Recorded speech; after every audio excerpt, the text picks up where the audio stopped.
All right, question for you. When you were taught greater than or equal to in school, did Uh-huh. the teacher use some kind of animal or something for the sign? Uh-oh. Oh, cool. Well, to answer that question,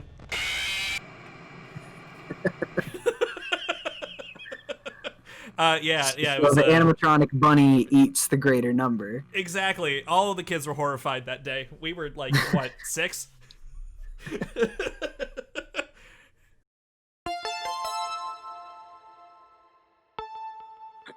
What animal was it for you? That was an alligator. It was an alligator. Okay, Mm-hmm. gotcha. Yeah. It's really funny talking to other people about like school experiences, like Hmm. specifically with grade school, because Absolutely. it's like there are so many similar experiences that people can have, even if they're in wildly different age ranges in completely different parts of the country. Hmm. Like that's wild to me. Like there are some like video specials and stuff that I saw in like second grade that some other friends have seen in like third grade, even though they were in a completely different state, and we were also about 5 years apart. Like Huh. that concept is wild to me. Yeah. No, absolutely. No, I get exactly what you mean. Just like honestly comparing your school experience to other people, whether it's like learning the same things at different times or learning completely different things. Like, Mm-hmm. I think the craziest thing for me is always like seeing how other people were taught mathematical stuff, words. Oh yeah. Um, and like seeing that they arrive at the same answer in a completely different means is like it's like the first time math has ever even remotely appealed to me. Like Yeah. in the matter of like there are so many different ways to go about this and come to the same, like people like rounding about, like going around in like a U formation and like adding numbers completely out of order. I'm like, how does this even happen? How does that work? Yeah. I remember doing something related to that with just basic addition. I would do a thing where like if this is gonna be hard to explain without like a piece of paper and also while trying to not die. A horrible death. The if I was adding something up, and it was a number that was like if I was adding up like two-digit numbers, so the number started getting more complicated. Mm-hmm. I would start putting dots on the paper of like how much that number adds up to. So like I had like a physical action that would denote like adding things together. So it wasn't just like my brain working off numbers. There was like emotion and like something left behind that marked that addition. Yeah, no, I actually do get what you're saying. Okay, good. I thought it was crazy. No, I completely understand what you're saying. That's well, because I was never really good at math, so I'm still not very good at math, and No, I'm it not comes either. down to needing to have some sort of physical representation to keep note of Mm, um seeing it put out physically makes it easier to keep track. 69, nice. nice. Yeah, if it was like 17 plus 5 or something, adding up 17 or adding the 7 and the 5 first, it would be like I would look at 7 and then be like, okay, I have to add up the 5. So I would tap on my paper around the 5 different times to mark that, like, 7 plus 5, and then carry on from there as normal. Like I couldn't just think of what 7 plus 5 is in my head. I have to think of like the dots. Okay. Or if it's I like, know, I get what you're saying. yeah, or if it's a number that like groups up a certain way, I have to like mentally split the units up. So if it's 6, it's like, okay, there's 2 3s. Mm-hmm. Or with Okay. a 5, Yeah, it's I get what you mean. 2 2s and one left over. Yeah. I'm not quite the same. I'm just like I usually add numbers up to like the tens. Like if I'd have like a 7 and a 5, like you'd say, I'd have a 10 and 2, so 12. Okay. That was kind of how I did it for most of my youth. Yeah. And I'm usually like trying to round things to make it easier too. Hmm. Yeah, rounding is definitely, and I still catch myself doing that. Like when I'm counting out my drawer at the end of a work shift or something like that, I'm like, Mm. okay, this is a 10, and then I catch myself. I'm like, oh my god, I'm still doing that. Yeah. Yeah, It's just especially with so money math. ingrained in me. For some reason, money is always like the hardest thing to count out, especially in like the Oh, middle of the absolutely. transaction. It's just Oh it's my so god! stressful. Especially because you got the pressure of like this person is waiting for this transaction to be completed. They need me at this moment. Like Yeah, exactly. Especially if there's like another person waiting right behind them too. So you have to oh my like think of god! that and like it's ugh. I hate cashier.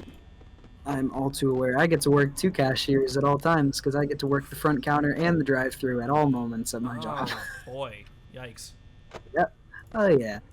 I will say it can be very anxiety-inducing, but to the benefit, it has improved my multitasking skills a lot. I will say that. Yes, yeah, no, 100%. Both multitasking and communication skills are like the only things that I could really give props to my retail job for.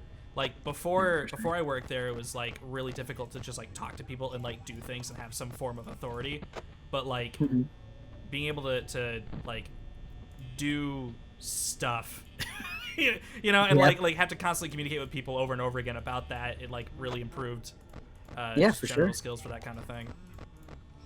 There's a form of satisfaction to have of like knowing that at work is one of the only places where I have some form of authority over other people. Not over coworkers, obviously, but over like no, I do know what you mean. Yeah, for sure. No, click the button. God damn, I missed the big red button first. Oh, there is definitely a degree of satisfaction to be taken in like knowing that you are the one who has the final say in transactions and whatnot. Yeah, exactly. I'm allowed to tell and people. And of course, I'd never abuse that, but it's course. nice to know that it's there. Yeah, or like there was one time where there was this group of teenagers who kept coming in repeatedly with these like they would come in and ride those accessibility carts, like the motorized ones, and they were absolutely abusing the hell out of them, and were like playing bumper carts and whatever around the store with them. And I was just following them around and like clearly kind of asserting the fact that, you know, I'm here. And then there was one time where they went through the employee-only doors to get into like oh god. Yeah. Oh, that was incredibly nerve-wracking. That's upsetting. You I knew exactly what was up. That. Absolutely. Wow, look at you.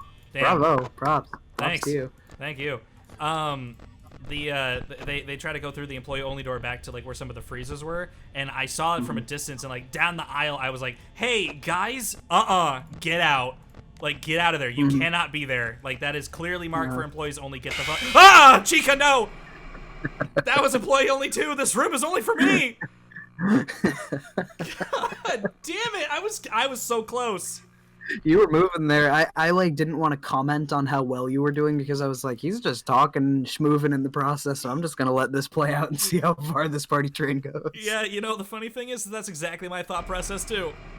I was like, I was seeing the numbers, and I'm like, I'm not gonna bring it up. I'm just gonna keep going with the flow and just hope for the best. All right, we'll keep up with your story. Maybe we can get back into that rhythm.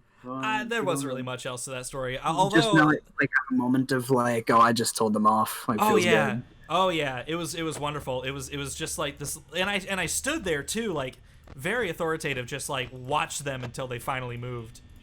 Because I'm like, I'm not gonna be like, hey, no, can you leave please, and then like walk away because they're not, you know, they're not gonna move. Yeah, for sure. So I just kind of stood there until they you know backed those things out and left that area of the store. That apparently what my boss did end up kicking them out later because I told them that they went like, you know, off stage, and you know they're not obviously not allowed to do that. That's called trespassing. So you know that's fun. Yes, I do know. Yeah. That's another thing that makes you feel kind of powerful is walking into the employees only door. You're like, hey, I'm an employee. Yeah, that was such a weirdly specific thrill of like the first couple of days of hello, the first couple of days of work of like walking through the thing and seeing the you know, the back rooms are always like not as, I don't want to say as clean, but as like well put together as like the main floor of the store. They're not meant to be presentable. Yeah, no, exactly. And like being in an area that wasn't meant to be seen by the average everyday person is like, huh, I'm special. Oh, yeah, cool. That's fun. That's neat. I could be here and they can't. That feels good. Yeah, absolutely. Because the place that I work as you know, but just for general public audiences, I work as a barista in a coffee shop and a gas station. It's a chain. And since it's a gas station, they've got like the fridges along the back with like all the milks and like frozen goods and whatnot. The fridge and freezer of like where I go to get all the coffee to stock all of the ice pots and whatnot I get to go back behind all those fridges. Ooh. So like being in that space behind all the fridges and like seeing people walking around, sometimes I'm like, ooh, Yeah, yeah, yeah, yeah. I feel that because I guess also for public sake, currently also work at a superstore chain, and a while ago we got a full on renovation where like they tore out big chunks of the store and like moved things around and like replaced stuff and like gave us a total visual overhaul. it looks so much better. Oh yeah, yeah, significantly better. But for a while there were sections of the store that were like walled off. Because basically what they did was they took the grocery section and shrunk it down a bit. Like they added an extra wall to make it smaller. Which I guess just makes the store a little bit more homey. But the original intent was for that space to later be used for like drive-up deliveries and stuff. But we can't use that until we get like approved for it. So the whole space is currently completely unusable. Like we're not allowed to go to like use that space. But that means that if you go back through that area, you'll see a giant abandoned like wire-filled chunk of the store that like looks almost preserved of like how it was back there, because it hasn't been like renovated. Like there's still old signage back there, and that's where all like the old milk coolers and stuff were. That's so cool though. Yeah, that was the coolest part about working during a renovation, was like seeing the step-by-step process of like things being torn apart and moving around, and seeing kind of like the hearing about the back end stuff of, of everything changing. It was really neat. Yeah, it was very, very cool. Yeah, because obviously I know the chain you're talking about. I have one in my area. It because they did the same renovations to the one that's local to me, and like I remember, obviously I wasn't working there at the time, but like I go there pretty frequently, so like seeing all of the changes happening in live time was like, ooh, like this place that I've known all this time is like, oh, this is cool. Yeah, and it looks gorgeous too. All the changes they made are beautiful. Much better. Yeah. It's especially, I don't know if, I assume it's not exactly the same in every location, but I'd imagine it's generally the same idea. And the makeup section just looks yeah, beautiful. Makeup section looks fantastic. It's funny because like it's they are trying to like unify each store. I think that was kind of the intent, was to make everything like kind of similar, but there are definitely gonna be differences between each area, mostly because it's like the physical makeup of the store. Yeah, like the layout itself, yeah. Because you can't change like the structure of the building. If you could, that'd be wild. Yeah, it'd be kind of cool. Yeah, but like our clothing section is like dead center of the store, but for others it's in like the back corner, and it's like we can't do anything about that. That's where the back rooms are. Yeah. Yep. Bonnie is up my ass right now. Yeah, no kidding. He kind of has been the whole time you've been playing this game. Yeah, not letting up at all. Also, Fazzy's in the kitchen, which is great news for me. I keep forgetting his name. I keep legitimately forgetting Freddy's name, so I keep thinking of like a replacement name. See, like you keep saying that, and I keep thinking that's like your funny, amicable title. You know he's the name of the game, right? Freddy Fazbear's Pizza. Five Nights at Freddy's. Oh yeah. Look, stress makes you forget things. All right. That's totally fair. That's fair. Man, oh man. Indeed. Oh god, it's so fucking. I really like management games, so you'd think I'd like this, but I don't like being scared. Well, it is a spooky game. It's meant to spook you. Yeah. I'm used to like chill, like fun times, like fucking. Like roller coaster tycoon. Yeah, exactly, the roller coaster tycoon. That's the exact one I was trying to think of, but my mouth started making the sounds of Animal Crossing. I just said that because for one, I love roller coaster tycoon, and for two, I know you love roller coaster tycoon. It's so good. It's one of my favorite games of all time. It's really good. I remember I bought roller coaster tycoon. Oh god! 2 on Steam. Yeah. So I told you. I did tell you. He does come in whenever he damn well feels like it. Yeah. Okay, to my credit, Chica's fucking like by your door screen was overlapping him. Yep. So that's not fair. I think he actually came in before she was there. because you can. I've been listening to like his laughing cues because like that sound you hear indicates when he moves. Oh, That okay. laugh. Okay. So I heard that and I was like, whoa. So, Oh. in the background. Uh-oh, SpaghettiOs. Yeah, pretty much. But yeah, Roller Coaster Tycoon 2 released on Steam, but but it's like unplayable without a third party download, which Wait, is really weird. really? What do you mean? Yeah, it just doesn't launch right. It needs like a launcher thing from a third party. That's weird. I didn't have an issue with that when I downloaded it. It was, I don't know. Well, the only reason why I know that it wasn't just like my computer was because there's a whole website dedicated to like, here's all the stuff you'll need to make it work right. Huh. Yeah. Well, I'm grateful it worked for you at least, but I bought it on Steam and it just literally wouldn't launch. I Dang. was like, okay, cool game. Yeah, well, I mean, okay, either way, though, Roller Coaster Tycoon 2 also has a fantastic open source mod. OpenRCT 2, right? Yes, yeah. It's Yup. so cool. I love seeing that kind of stuff where it just, like, breathes life into an older thing by just, like, Yeah. updating it and adding new stuff and, like, just performing CPR in this thing. It's nice. It's cool. It's chill. Yeah, that game has a surprising amount. Like, it held up pretty well, all things Oh, yeah. considered. It's a fun game. I remember playing it on my cousin's computer when I was like 10. Oh my god, same. Although for me it was the first one. I never played the first one.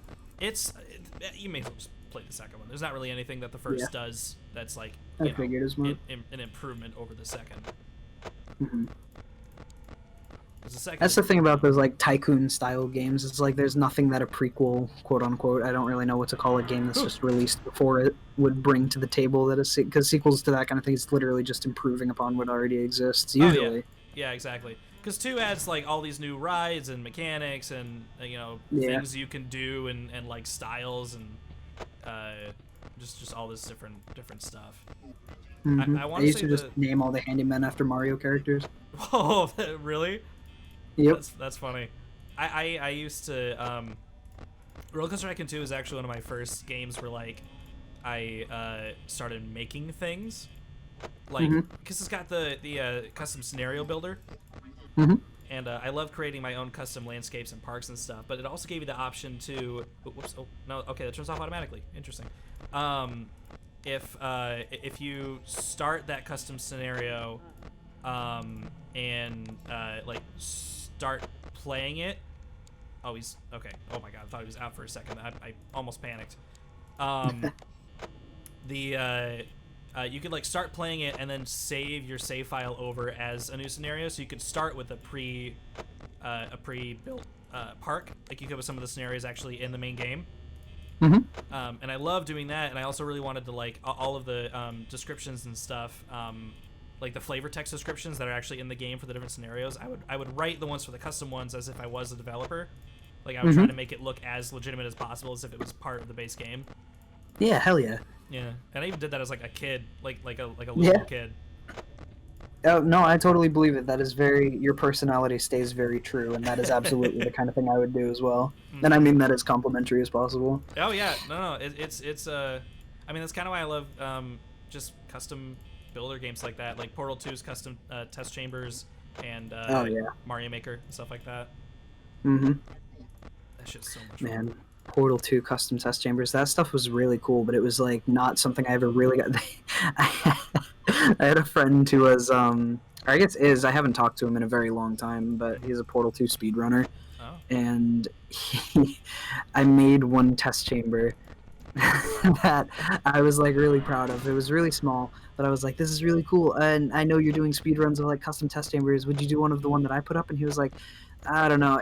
Mind you, I was like 12. And I was like, please, just put this one up. And he put up a video of mine and solved it in literally like 1 second. Like there was an oversight that I had where you could just like portal on the ceiling and use like a backwards long jump technique to get right to the end door. So he did it in like half a second and posted it. I was like, well, thanks for doing it. Oh man, dang, that's cool. Wow, great. Yeah. Yeah, it was like the SpongeBob like sound when I saw that happen. I Yeah, hope he's doing well. yeah. The Portal 2 builder, I think, is like a really good. Well, I guess both Portal 2 and Mario Maker both kind of served a similar purpose of like showing you that playtesting is not an easy process. Oh yeah. Like, especially if it's just you and like no one else. Mm-hmm. Because Oh, trying to absolutely. I have so much respect for like indie developers and stuff. oh my god, absolutely. Well, especially in like, especially with Mario Maker, it's more that like you can pretty thoroughly test it on your own. It's a platform. It's not too terribly difficult to do that. But for Portal 2, considering it's like a puzzle situation, trying to design a good puzzle while also making it like fair to beat and like not super complicated, but also not broken to where you can beat it too early is such a difficult practice. Like that's it's insanely hard to do. And then there's also stuff like Portal 2, and I mean, like, back on the topic of indie games, like stuff like Portal 2 and Mario Maker, it takes a while to, I don't like it. It takes a while to test that kind of thing, but at least you have the confidence that this is a working game. When it comes to indie games, you're like, you made the game from the ground up. If something doesn't work, it's something you did wrong. Oh yeah, it's like, yeah, exactly. So that's like, I have so much respect on that front. Did you know these games, the Five Nights at Freddy's games, since they're obviously indie games, the developers' kids are his playtesters? That is a pretty effective way of doing that. Yeah. That's nice. That's they sweet. got like really good at the games in the process. It's cool. Oh, of the guy who made these games is a really cool guy. I've heard. Seems like a friendly fellow. He's a good dude. He's done a lot of cool charity work and stuff. It's funny because like you'd think that the dude behind something with a story like this would be kind of a messed up guy, but he seems like a very upstanding person.